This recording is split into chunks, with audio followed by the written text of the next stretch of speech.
उत्तिष्ठ भारतः, माँ भारती आपके सभी सपनों को पूरा करें।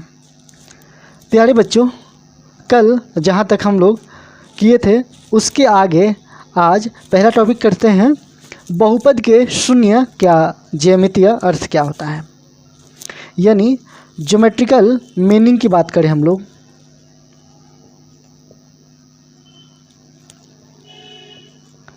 ज्योमेट्रिकल मीनिंग, इसका क्या अर्थ होता है और ये कैसे सॉल्यूशन देता है।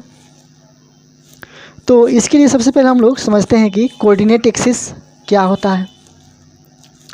कोऑर्डिनेट एक्सिस में देखते हैं, इधर प्लस एक्स होता है, इधर माइनस एक्स होता है और इधर वाई होता है, यहाँ पे माइनस वाई होता है।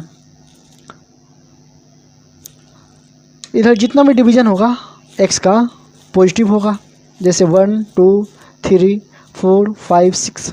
वैसे ही इधर वाई पॉजिटिव, इधर एक्स निगेटिव और इधर वाई निगेटिव। अगर किसी पॉइंट की बात करें, जैसे कोई पी पॉइंट है, वो 3 और 5 पे लाई करता है। यहाँ पहला जो वैल्यू होता है वो एक्स का वैल्यू होता है और दूसरा वैल्यू वाई का होता है। तो अगर हम लोग को इसको दिखाना है इस कोऑर्डिनेट एक्सिस में, तो सबसे पहले एक्स की तरफ चलेंगे हम लोग 3 यूनिट, 1 2 3 यूनिट यहाँ पे, और वाई की तरफ चलेंगे 5 यूनिट, 1 2 3 4 5, और यहाँ से लाइन को आगे बढ़ाएंगे ऐसे, तथा यहाँ से एक लाइन ऐसे खींचेंगे। ये दोनों लाइन जहाँ पे कटेगा वो पॉइंट हम लोग का पी होगा 3,5। वैसे ही दूसरे पॉइंट को भी हम लोग लोकेट कर सकते हैं इस कोऑर्डिनेट एक्सिस में। जैसे मुझे लिखना है P -2 -3। तो सबसे पहले x का वैल्यू यहाँ कितना है -2 और y का वैल्यू -3 है। x की तरफ चलेंगे 1 2 यूनिट और यहाँ एक लाइन खींच देंगे। वैसे ही y की तरफ चलेंगे हम लोग 3 यूनिट, 1 2 3 यूनिट और यहाँ एक लाइन खींचेंगे। ये जो जहाँ पे कटेगा ये पॉइंट हम लोग का होगा P -2 -3। तो इससे आप लोग कोई भी पोजीशन निकाल सकते हैं। और अब हम लोग देखते हैं कि इसका इस्तेमाल कैसे करना है इक्वेशन के वैल्यू निकालने में। इसके पहले एक छोटा सा बेसिक है, उसको आप लोग समझ लीजिए। जैसे अगर मैं लिखूं यहाँ पे एक इक्वेशन 5x + 15y = 30। ये एक इक्वेशन है x और y में। तो मैं यहाँ पे इसको ऐसे भी लिख सकता हूँ 5x / 30 + 15y / 30 = 1। ये जो 30 था वो आ करके दोनों में डिवाइड हो गया। अब मैं इसको काटूं अगर तो 5 6 जा 30, वैसे 15 2 जा 30। तो कितना हो गया x / 6 + y / 2 = 1। अब मैं इसको क्या करता हूँ, एक कोऑर्डिनेट एक्सिस लेता हूँ और उसमें देखता हूँ कि x 6 कहाँ है।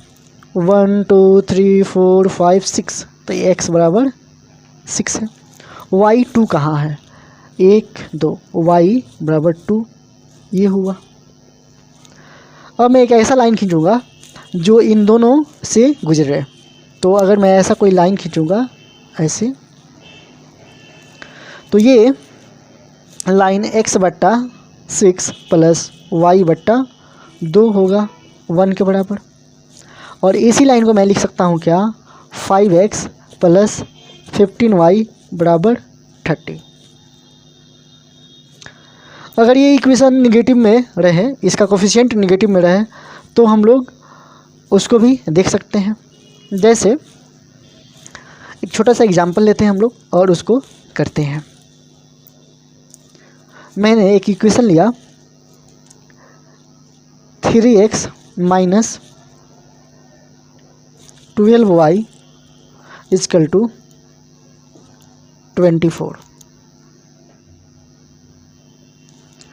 तो इसको भी वैसे ही लिखना है हम लोगों को, जिसमें लिखूँगा 3x by 24 minus 12y by 24 equal to 1।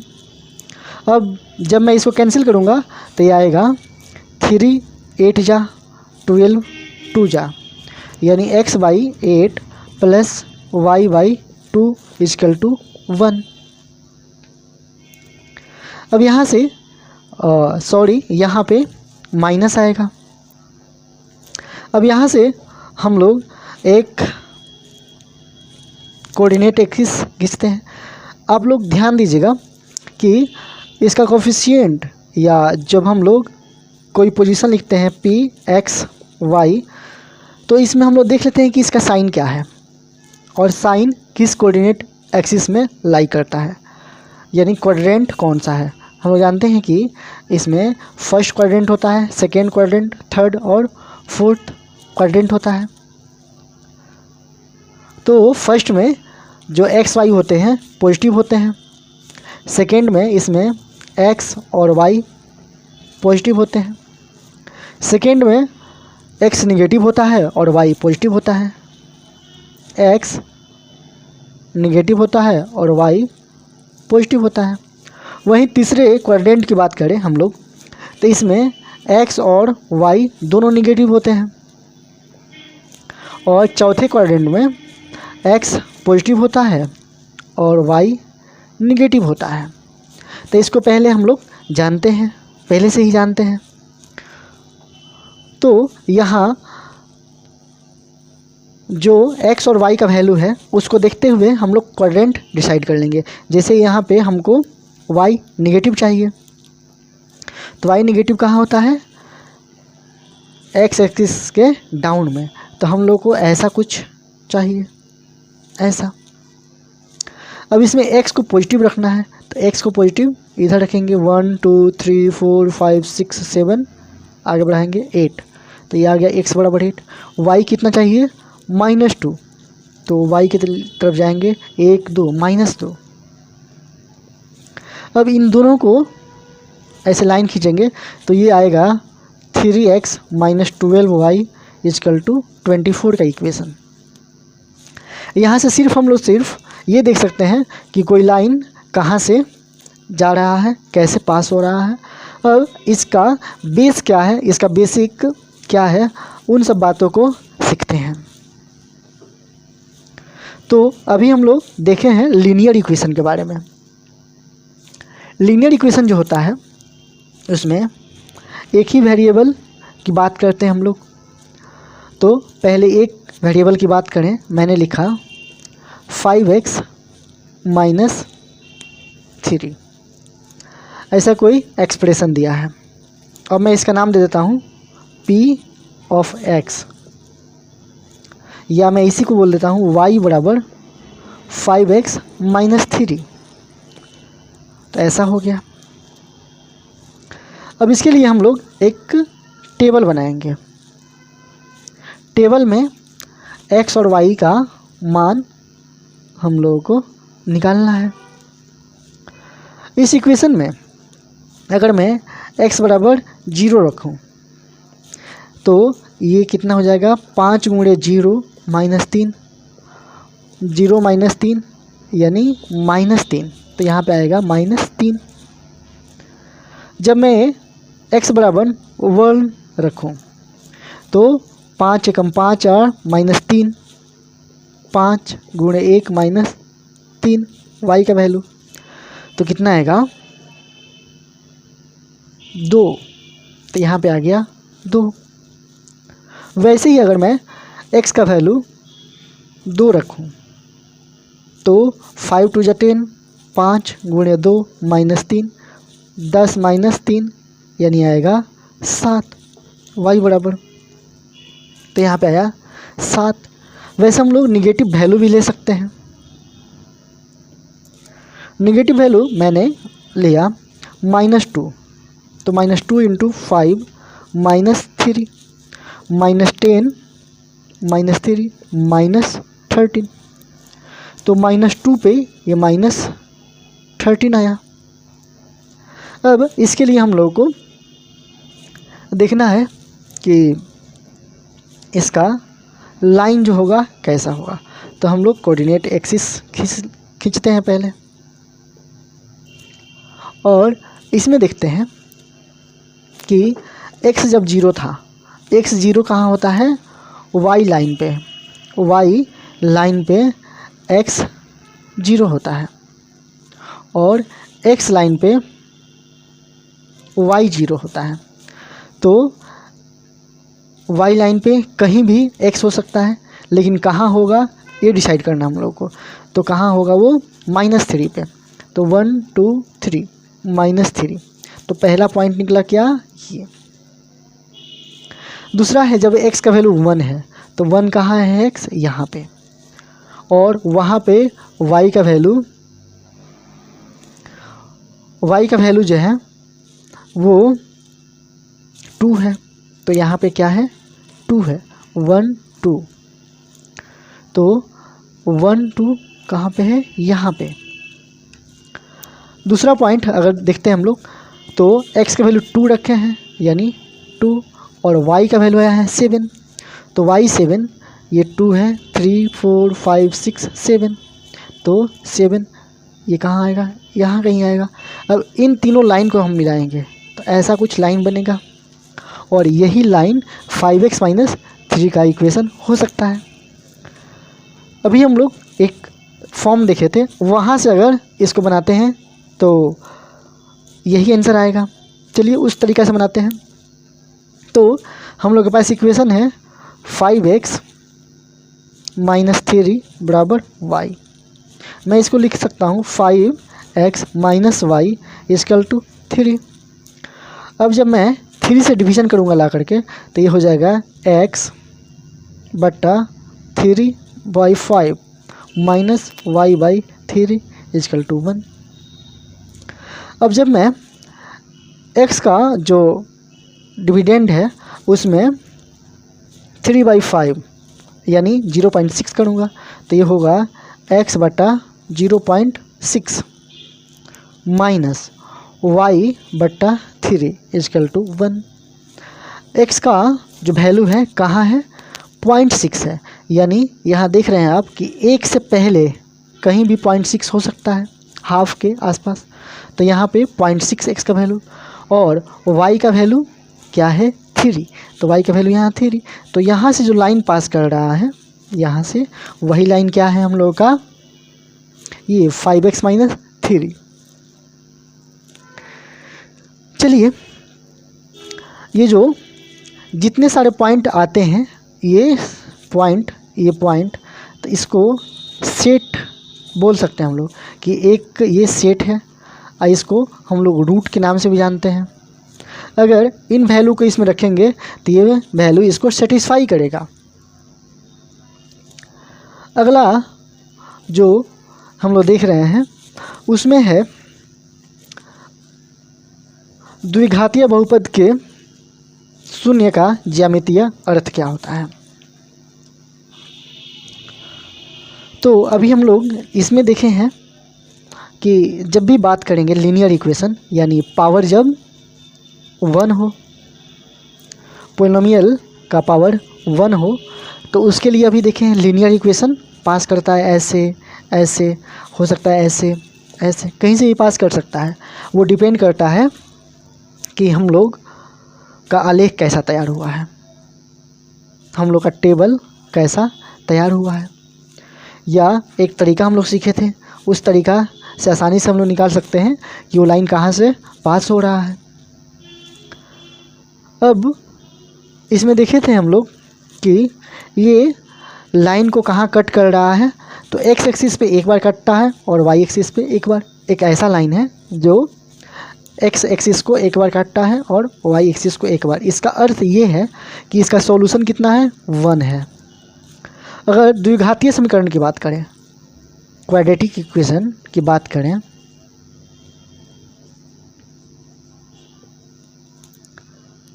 Polynomial कह लें या इक्वेशन कहें, जब भी हम लोग उसके सॉल्यूशन की बात करते हैं तो वो इक्वेशन बन जाता है। अब इसमें कोई इक्वेशन हम लोग लेते हैं और उसका सॉल्यूशन निकालते हैं तो देखेंगे कि ये कहाँ कहाँ से पास होता है। जैसे अगर हम लोग एक एग्जाम्पल लेते हैं, इस टॉपिक का नाम है हम लोगों का द्विघातीय बहुपद के शून्य का ज्यामितीय अर्थ। द्विघातीय बहुपद के शून्य का ज्यामितीय अर्थ।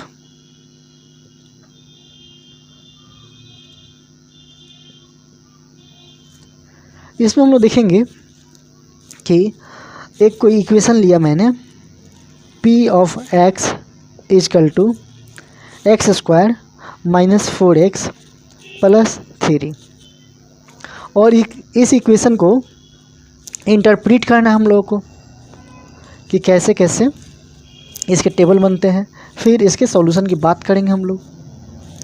तो अगर मैं इसको लिखता हूँ y is equal to X square minus 4x plus 3, तो कुछ ऐसा बन करके हम लोग के पास टेबल तैयार हुआ। जब मैं x का वैल्यू 0 रखूँ, ये y है, x का वैल्यू 0 रखूँ तो ये सारे पद 0 हो जाएंगे, यानी 0 का स्क्वायर माइनस 4 इंटू 0 प्लस 3, तो सिर्फ 3 बचेगा, बाकी सभी क्या हो जाएंगे, 0 हो जाएंगे। तो इसका वैल्यू हो जाएगा कितना, 3। जब मैं x का वैल्यू -1 रखूँ तो -1 का स्क्वायर माइनस 4 इंटू -1 प्लस 3, तो -1 का स्क्वायर कितना हो जाएगा, 1। हम लोग जानते हैं कि कोई भी नेगेटिव नंबर का पावर अगर इवन हो यानी सम संख्या हो तो वो पॉजिटिव हो जाता है। अगर वही पावर जब ऑड हो तो वो निगेटिव नंबर रहता है। जैसे मैं -2 का पावर 3 करूँ और -2 का पावर 4 करूँ, तो इन दोनों का जो रिजल्ट आएगा, इसका रिजल्ट निगेटिव आएगा और इसका रिजल्ट पॉजिटिव आएगा। ये डिपेंड करता है इसके पावर पे कि ये क्या है, ऑड नंबर है, विषम संख्या है, और ये सम संख्या है यानी इवन नंबर है। तो इसलिए यहाँ पर ये 1 हो गया। माइनस इंटू माइनस जब करते हैं तो ये प्लस होता है, तो +4 हुआ और +3, 4 3 7 1 8, तो 8 हो गया। यानी जब -1 रखा हम लोगों ने तो इसका वैल्यू कितना आया, 8 आया। वैसे ही हम लोग कोई और वैल्यू रख करके ट्राई करते हैं क्या आता है इसमें। हम लोगों ने इस बार 1 रखा, तो जब 1 रखेंगे इसमें वैल्यू, तो 1 का स्क्वायर -4 इंटू 1 प्लस 3, ये 1 -4 प्लस 3 कितना आया, 3 और 1 4, -4 0, तो जब हम लोगों ने 1 रखा तो इसका वैल्यू 0 आया। अब कोई और वैल्यू रख करके हम लोग देखते हैं। जब हम लोग इसमें x का वैल्यू अब रखते हैं 2, तो 2 का स्क्वायर, यहाँ पे 2 रख रहे हैं, 2 का स्क्वायर -4 इंटू 2 प्लस 3, 4 -8 प्लस 3, 4 3 7 में से 8 गया -1, तो आता है -1। वैसे ही हम लोग दूसरे नंबर भी चेक कर सकते हैं, लेकिन हम लोग उतना ही करेंगे जितना से हम लोग को एक ग्राफ तैयार करने में मदद मिले। तो एक सबसे पहले यहाँ ग्राफ लाइन खींचते हैं कोऑर्डिनेट एक्सिस का। ये सारा कुछ आप लोगों को ग्राफ लाइन पे करना होता है, ग्राफ पेपर आता है उस पे करना होता है। तो जब हम लोगों ने 0 रखा था x का वैल्यू, x 0 कहाँ है तो इस लाइन पे, और y का वैल्यू कितना आया था 3, तो ये कहीं इधर होगा 0 3। वैसे ही जब हम लोगों ने -1 रखा x का वैल्यू, तो इसका वैल्यू आया था y का वैल्यू 8। तो जब हम लोग -1 रखेंगे, -1 कहाँ होता है यहाँ, तो इसका वैल्यू 8 आता है, इधर कहीं आएगा 1 2 3 4 5 6 7 8 यहाँ पे, तो यहाँ कहीं आया। अब जब हम इसकी वैल्यू 1 रखते हैं, x की वैल्यू 1 रखते हैं, तो x का वैल्यू 1 कहाँ है यहाँ पे, तो y का वैल्यू कितना आता है 0, तो यहाँ 0 यानी यही पॉइंट हो जाएगा। जब हम लोग x का वैल्यू 1 रखे तो 0 आया। जब हम लोगों ने इसका वैल्यू 2 रखा तो x का वैल्यू 2 कहाँ है यहाँ, तो इसका वैल्यू -1 आया, यानी -1 आया, -1 यहाँ, तो ये वैल्यू यहाँ होगा। अब अगली बार कोई और वैल्यू लेते हैं हम लोग। सपोज मैंने रखा 5 रख के एक बार देखते हैं कितना आता है। तो 5 रखा तो 5 का स्क्वायर -5 × 4 + 3, तो 5 का स्क्वायर 25 -20 + 3, 25 3 28 में से 20 गया 8, तो ये आया 8। इससे छोटा कोई वैल्यू रखते हैं, जैसे ये वैल्यू 1 था 2 था, 3 रख करके देखते हैं एक बार, x का वैल्यू 3 रख करके देखते हैं तो क्या आता है। यहाँ पे जब हम लोग इसका वैल्यू 3 रखें तो क्या आया उसको चेक करते हैं। 3 का स्क्वायर -4 × 3 + 3, 9 -12 + 3, यानी जब इतना रखा तो 9 3 12 -12 0, तो यहाँ 0 आया। हम लोग देख सकते हैं कि ये लाइन x को फिर काट रहा है, फिर से काट रहा है, और किस पे काट रहा है, तो काट रहा है इस पॉइंट पे। इस पॉइंट का नाम है 3 0। और अगला पॉइंट जो है 5, जब x रखे हैं वैल्यू तो 8 आया है, तो 4 है 3 है 4 है 5 है, और इधर कितना है 8 है, यानी 8 इधर कहीं होगा। अब मैं इन सभी पॉइंट्स को मिलाऊंगा, मैं ऐसे मिलाऊंगा सभी पॉइंट्स को ऐसे, तो ऐसा कुछ लाइन तैयार होगा। अब यहाँ से देख सकते हैं हम लोग कि ये x एक्सिस को कितना काटा, 2 बार काटा, यानी इसके रूट की संख्या कितनी हो गई 2 हो गई।